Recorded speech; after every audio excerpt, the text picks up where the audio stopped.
या जुनैदुन गल सिर्फ इन्नी तुन कि इस्लाम दा झंडा उच्चा होया असल बात बुलंदुन पूरी दुनिया दे विच पता लगा तुन माशाअल्लाह, मुसलमान भी मामूली लोग नहीं हुंदे और अल्लाह दी रहमत दे नाल डिसिप्लिन्ड लोग हुंदे ऐसा अच्छा डिसिप्लिन दा मुजाहरा होया तुन फीफा ने हलाल हला करा दी तुन और पूरी दुनिया दे मुसलमाना दा नाम उच्चा होया तुन आईवा और तो सऊदी अरब ने मैच जीत के ते हद कर दी तुन मजा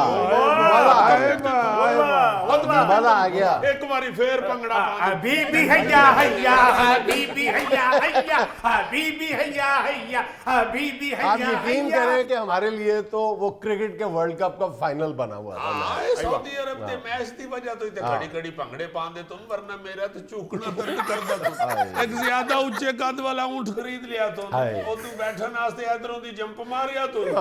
ऊंट बह गया तुम मैं परले पासे उल्टबाजी ला गया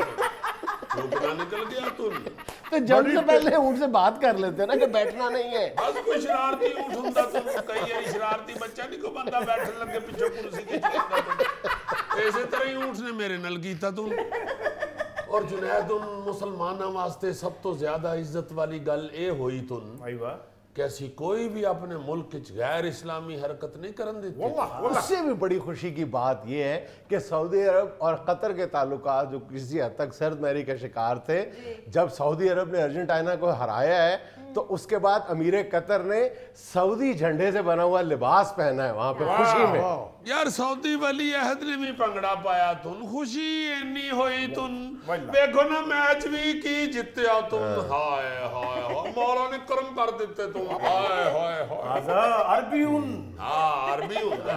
अरबी तुन हाँ देखो ना जरा तुन अर्जेंटाइन दी टीम तुन बड़ी आला टीम तुन मैसी खेड़दा तुन मैसी की टीम और सऊदी अरब दी टीम ने मैसी दी मिस्सी रोटी बना दी तुन मैसी की कर दी ऐसी की तैसी। मैसी हरया तुम तो बाद चों मैसी दा सिगरेट पींदा अच्छा यार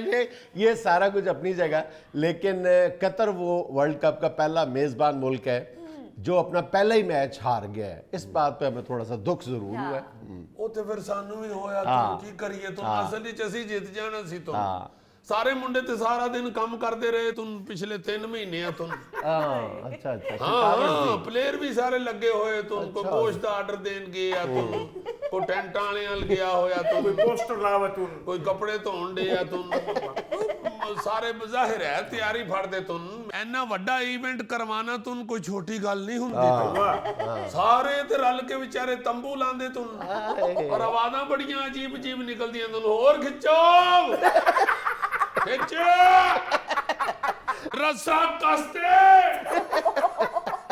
कितना ठोक के रस्सा कसते